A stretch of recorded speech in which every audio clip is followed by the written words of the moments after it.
को हमें समझना है। जल्दी से हम शॉर्ट एंड स्वीट संदेश के साथ आपसे हम बातचीत करेंगे। जब जब परमेश्वर ने नेहमिया की पुस्तक उसका पहला अध्याय निकाले, जब जब परमेश्वर के लोगों के जीवन में कष्ट आया, परेशानी आई, चिंता आई, जब लोगों के जीवन के अंदर विपरीत परिस्थिति आई, जब उनके जीवन के अंदर विपरीत परिस्थितियां आई, पेज नंबर 580 पर मिलेगा। उनके जीवन में जब जब कष्ट आया, परेशानियां आई, उनके जीवन के अंदर विपरीत परिस्थिति आई, वो रोए, वो दुख में गए, पीड़ा में गए, और उस समय के अंदर तो किसके पास गए? किसके पास गए? परमेश्वर के पास गए। आपसे कहना चाहते हैं, मेरे आपके जीवन के अंदर कष्ट, परेशानियां, तमाम प्रकार के दुविधा के अंदर, तमाम प्रकार की समस्या के अंदर हम क्या करें? परमेश्वर के पास जाए। लोग परमेश्वर के पास गए, और जब परमेश्वर के पास लोग गए तो वहां पर कुछ विशेष बात हुई। लोगों ने कुछ कहा। नेहमिया की पुस्तक उसका पहला अध्याय उसके 8 वचन को पढ़े, क्या वहां पर कहा? हाँ जी, उस वचन की हाँ जी, शुद्धि ले जो तूने अपने दास मूसा से कहा था। बस यहां पर हम देखते हैं ये लोग क्या है? बड़ी दुर्दशा में पड़े हैं। यरूशलेम के फाटक क्या है? जले हुए हैं, और दीवार क्या है? गिरी हुई है। उनकी स्थिति ठीक नहीं है, और ऐसी स्थिति के अंदर ये परमेश्वर के पास जाते हैं, और ये क्या कहते हैं? हे परमेश्वर, उस वचन की क्या ले? सुधि ले। यानी पर क्या कह रहे? वो कह रहे उस वचन को याद कर। हे परमेश्वर, उस बात को याद कर कि तूने क्या कहा था। परमेश्वर, तूने कुछ कहा था। आज हमारी स्थिति बड़ी बुरी है, आज हम बड़े कष्ट में है, आज हम बड़े परेशानी में, लेकिन परमेश्वर तू याद कर, तूने हजारों साल पहले क्या कहा था। आज आपसे कहना चाहते परमेश्वर के प्रिय लोगों, बहुत जरूरी है मुझे इस बात को समझना, आपको इस बात को समझना, हम सबको समझना। हम जब परमेश्वर के पास जाते हैं, हमें एक बात करनी है, और परमेश्वर, जब हम परमेश्वर के पास जाकर कहते हैं, परमेश्वर याद कर तूने क्या कहा था। कई बार भाई आपका किसी के साथ अच्छा रिश्ता होता है, और वो आपसे क्या वायदा करता है? कुछ भी हो जाए, कैसी समस्या हो जाए, क्या करना? मुझे याद करना, मुझे बोलना, मुझे कह देना। और जब कष्ट परेशानी आपके पास आते, आप क्या करते? उसके पास जाते हैं, और क्या कहते हैं कि मुझे ये आवश्यकता है। वो कहता देख ऐसा तुमने हो नहीं पाएगा, तो आप क्या कहते हैं? उस दिन तो तूने वायदा किया था, तूने कहा था ना, उस दिन बोला था ना, कोई भी समस्या हो जाए, कोई भी बात हो जाए, मुझे याद कर लेना। आज मेरे पास समस्या आई है। और प्यारे परमेश्वर लोगों, 95% बार हमें क्या मिलता है? लोगों से धोखा मिलता है। वो कहते हैं भैया कहा तो था, लेकिन अभी मेरी स्थिति ठीक नहीं है, अभी थोड़ी मेरी जेब क्या है? टाइट चल रही है। लेकिन आपसे कहना चाहते हमारा परमेश्वर ऐसा नहीं है। परमेश्वर ने जो कुछ अपने वचन के अंदर कहा, उसने अपने लोगों से कहा था, जब तुम पीड़ा में पड़ जाओ, दुख में पड़ जाओ, संकट में हो जाओ, उस परिस्थिति में अगर तुम मन फिरा दोगे और मेरे पास आ जाओगे, तो मैं क्या करूंगा? मैं तुम्हारी सुधि लूंगा, तुम्हारी परिस्थिति को चेंज कर दूंगा। हालेलुया। इन लोगों ने कहा, खुदा तुझे याद है तूने क्या कहा था? तुझे परमेश्वर याद है तूने क्या कहा था? परमेश्वर ने कहा मुझे याद है। और परमेश्वर इतना ही नहीं, लेकिन वहां परमेश्वर फिर एक जन से, इसी यिर्मयाह की पुस्तक के एक व्यक्ति से पहले अध्याय में बातचीत करता है। वो बात कर रहा है, और बात करते करते वो उसको कहता है, मैं तुझे क्या बनाऊंगा? मैं तुझे एक भविष्यवक्ता ठहराऊंगा, तुझे बनाने की सामर्थ दूंगा, उखाड़ने की सामर्थ दूंगा, ढालने की सामर्थ दूंगा, तुझे सारी ताकत दूंगा। और इन सारी बातों के बीच में परमेश्वर ने एक और बात इस व्यक्ति से कही। जानते क्या था? पढ़े इसके 12 को मेहरबानी से। यिर्मयाह 1:12। यिर्मयाह 1:12। तब यहोवा ने मुझसे ये कहा, तुझे ठीक दिखाई पड़ता है। हाँ जी, क्योंकि मैं अपने वचन को पूरा करने के लिए जागृत हूँ। आज की सुबह आपसे कहना चाहते खुदा के लोगों, परमेश्वर अपने वचन को पूरा करने के लिए जागृत है। परमेश्वर का है I am alert, I am awaking, मैं जागा हूं, जागृत हूं, इसलिए कि अपने वचन को पूरा करो। आज की सुबह आपसे कहना चाहते परमेश्वर ने जो कहा है वो उसे वो पूरा करेगा। परमेश्वर ने जो बोला है उसे वो पूरा करेगा। परमेश्वर ने जो आपसे वायदा किया है परमेश्वर से पूरा करेगा। 31 दिसंबर की रात को भाई परमेश्वर वो आपसे कहना चाहते हैं 31 दिसंबर 2025 को शायद कोई प्रॉमिस वर्ड आपके पास आया होगा, खुदा की वचन आपके पास आया होगा, और अभी प्यारे परमेश्वर 30 नवंबर 2025 हो गया, अभी तक पूरा नहीं हुआ है। तो आपसे कहना चाहते आने वाले 31 दिनों के अंदर आप बातों को पूरा होता हुआ देखेंगे, क्योंकि परमेश्वर अपने वचन को पूरा करने के अंदर जागृत है। और परमेश्वर आपसे मुझसे आज भी कुछ बोल रहा है। परमेश्वर आपसे मेरे जन से बात कर रहा है, और वो क्या बात कर रहा है? भजन 66 का 66 के 20 के अनुसार परमेश्वर आपसे मुझसे कह रहा है। परमेश्वर अपने वचन के अनुसार मुझसे आपसे कह रहा है, और वो क्या कह रहा है? धन्य है परमेश्वर जिसने ना तो मेरी प्रार्थना को अनसुनी किया और ना अपनी करुणा को मुझसे दूर किया। परमेश्वर कह रहा है ना तो मैं तेरी प्रार्थना को अनसुनी करूंगा और ना अपनी करुणा को तेरे ऊपर से दूर करूंगा।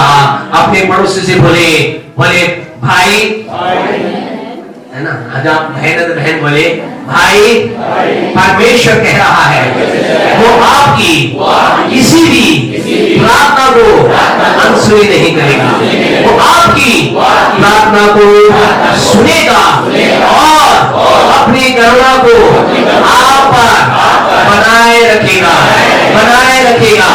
हालेलुया। वो आपकी प्रार्थना को सुनेगा, अपने आप पर अपनी करुणा को बनाए रखेगा। सवाल ये है कैसे? अपने पड़ोसी से बोले भैया कैसे होगा? बोले कैसे होगा?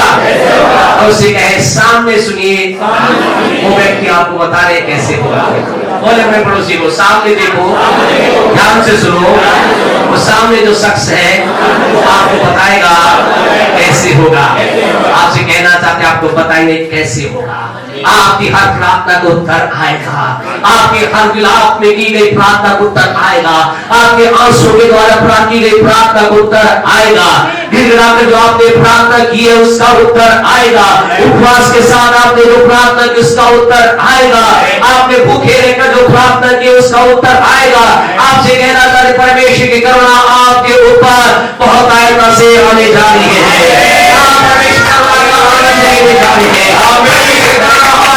भरने जा रही है, पूरा ठिकाना से हम भरने जा रहे हैं। हालेलुया। हमने पिछले लगातार संडे का दिन बात को देखा। पहला मुझे आपको क्या करना होगा? मुझे आपको परमेश्वर को पुकारना होगा।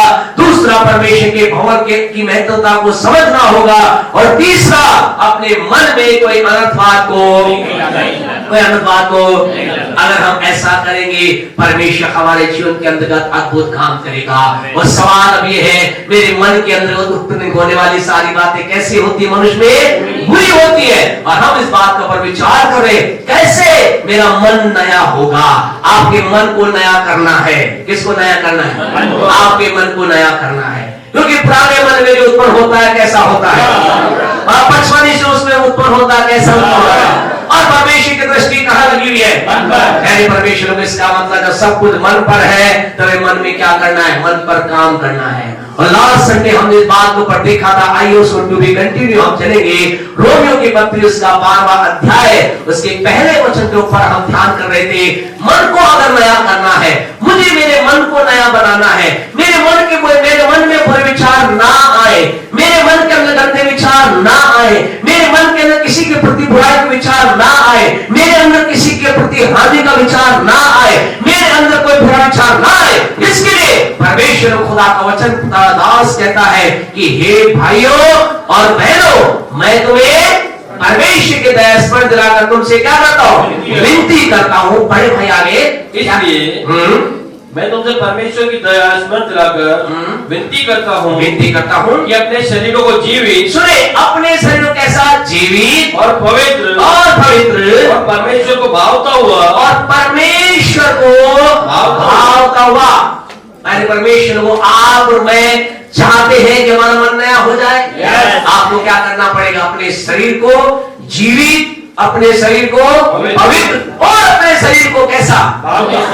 परमेश्वर को भावता हुआ बलिदान करके चढ़ाना होगा, अर्थात अपने आप को परमेश्वर के पास इस रीति से लाना होगा जिससे परमेश्वर क्या हो जाए, खुश हो जाए।